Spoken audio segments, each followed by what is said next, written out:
Hi, this is Jeff Camarda. This section is on immediate annuities. Now, immediate annuities are annuities in their purest form. With them, the buyer irrevocably, which means you can never change your mind and undo the contract, converts principal into income paid monthly, quarterly, or annually, which is some of the common intervals, or every blue moon for a specified term. This term can be for a period of years, and a good way to think of these annuities is like mortgages in reverse. Instead of borrowing a sum and paying it back with interest over so much time, you give, actually lend, a sum of money in exchange for payments with interest until the contract has been repaid. The payback term can be very straightforward, like for 20 years, and at the end the entire sum has been returned at the contracted rate of interest. This simple type of annuity, I know it sounds pretty complicated, but it really is the simplest of them, is called for a period certain annuity, and the insurance company makes money by paying you a rate of interest lower than it expects to be able to earn on the money that it invests. These days, that's pretty much zero. This is very similar to how a bank makes its money on the spread between what it earns and the lower amount it pays depositors. And if you look at what CDs have been paying lately, that's a pretty good analog for what the pure, true annuity interest rate is if you buy an annuity, though it's a lot harder to figure out. Buyers take note. In the ultra-low interest rate environment of the post-Great Recession world, the 20-teens and perhaps even the 2020s, in many cases, annuity payments may be calculated such that you barely get principal back with little or no interest, and it's possible, very possible, you get back much less than you put in. There are many, many moving parts, and this is an oversimplification, but it's entirely possible to contract to receive lifetime payments that add up to less than you put in, sort of a negative interest effect. You've got to read a lot of complicated contract language and policies, which almost nobody wants to and rarely is done. And if you just rely on the salesperson's sweet siren song and maybe the slick brochure, you may get a whole lot less than you thought you were.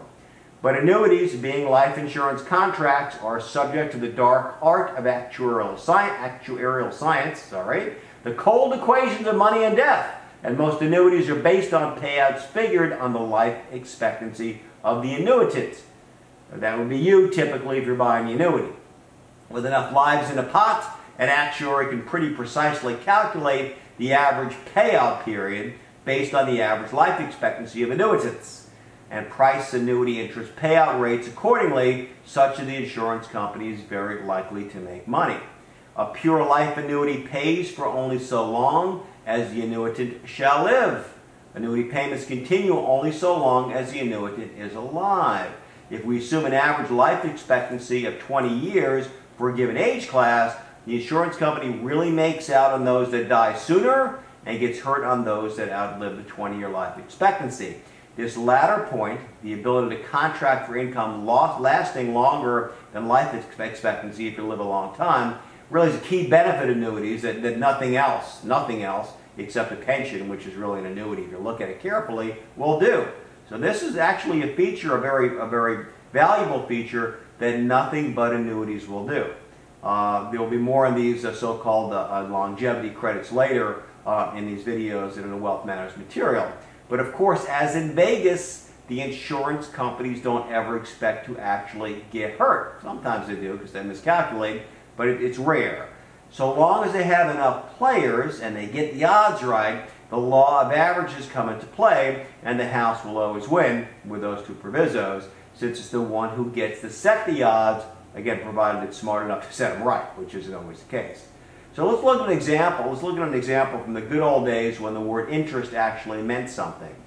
Say we assume an average life expectancy of 20 years and a $100,000 annuity premium to be annuitized into income. Also say that prevailing investable interest rates, like on high-grade corporate bonds, mortgages, and long-term government bonds, average 8%. I know that sounds like a pipe dream these days, but it's been very true in the past. And the insurance company can invest annuity premiums at that rate. Investing $100,000 at 8% for 20 years will pay some $836 a month for 20 years, after which, just like with a mortgage in reverse, the principal would have been repaid with interest and the payments will cease. If the insurance company sets its annuity payout rate at 5%, the annuity will actually pay $660 a month, leaving a spread profit for the insurance company of 3%, or something like $176 a month. This will translate into a profit of $104,000 for the insurance company at the end of the 20 years, before expenses, of course. This is the same thing as saying that $176 invested each month, the extra earnings on the annuity premium that the insurance company gets to keep, will grow to be about $104,000 after 20 years at 8%. And that's the real spread cost that someone buying an annuity, if they live the 20 years and then die, to use the same assumption period, is suffering by buying the annuity. The blissfully ignorant annuity payout recipient will get $660 a month. If he, and men have shorter life expectancies, dies sooner than 20 years, the insurance company pockets the unpaid balance. If she outlives the 20 years, the company will have to keep paying out of its profit until she dies. To put things in a modern context, the payment would be $417 a month over 20 years with a 0 interest rate. But those that say the annuity owner bets they'll outlive their life expectancy and the insurance company bets that they will die sooner really miss the point. Insurance companies endeavor to predict with cold accuracy how long the average annuitant will live and build in a healthy margin to make sure they make money.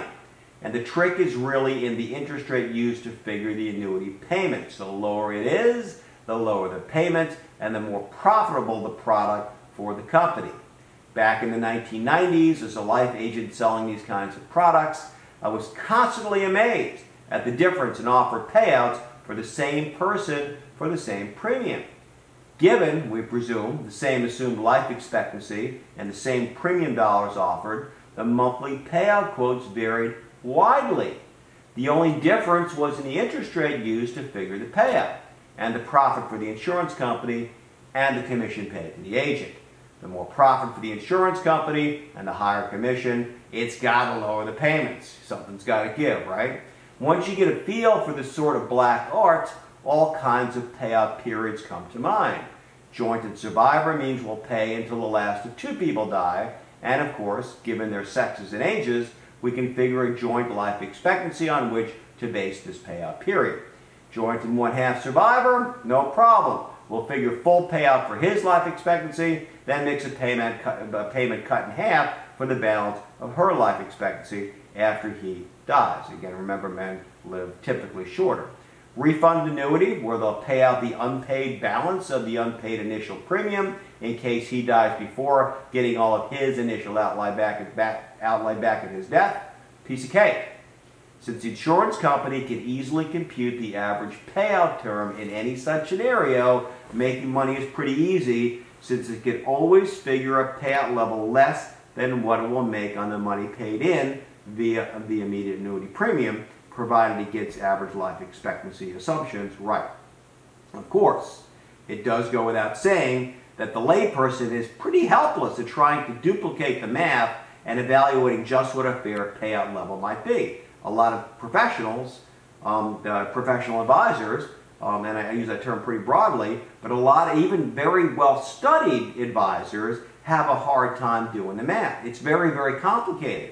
Too many folks think that getting the money back, breaking even after so many years is a fair proposition, but I would differ. Remember that getting $5,000 a year for 20 years is breaking even, but even at 6%, the really fair annual payment is over $8,700, a 74% difference. And that's before we think about taxes and inflation, folks, and yes, annuity payments are taxable if you get interest. But still, inflation never sleeps, and will erode the value of the payment, so even if you break even, you've lost money. And that most of us can and should shoot for far higher than 6% over a 20-year income period should be pretty clear, even with the low interest rates of the early 21st century. 8% bumps the annual payment to $10,200, more than twice break even. 10% breaks it to almost $12,000 annually. But for those with the right training and the right computers, making money by pricing annuities for insurance companies is as easy as setting up the slot machines in a casino. This payment amount, by the way, Can be based on the interest rate prevailing at the time of annuitization. Best to shop these, by the way. The rates vary very widely from company to company, even on the same day. In which case we have a fixed immediate annuity whose regular payment amount does not change from the initial schedule. While the schedule can incorporate future changes triggered by events like inflation or the death of an annuitant, the payment itself is determined by the interest rate at annuitization. Variable immediate annuities, on the other hand, have payments whose amounts vary based on the performance of securities markets like stock indices. These can be very complicated beyond really the belief of the layperson, and turn out to be real shockers for those on fixed incomes when the markets drop. And I think that's probably enough. That's probably far too much, and I'm sorry for the complexity, but at the end of the day, it's important to appreciate at the core, if you have the necessary knowledge underpinnings, annuities really are pretty simple vehicles, but in actual practice, and especially from a consumer's point, they are just bewilderingly complicated and very hard to shop fairly. Even if you read all the disclosure and it's voluminous, it's almost impossible to know if you're getting a fair shake or not. Anyway, I hope that was helpful. Be very careful if you're shopping annuities, and remember, once they annuitize or immediate annuities, they become irrevocable. You can't change your mind and get your money back in many cases, so be careful. Tread carefully. Thank you very much. Until next time, I'm Jeff Camarda.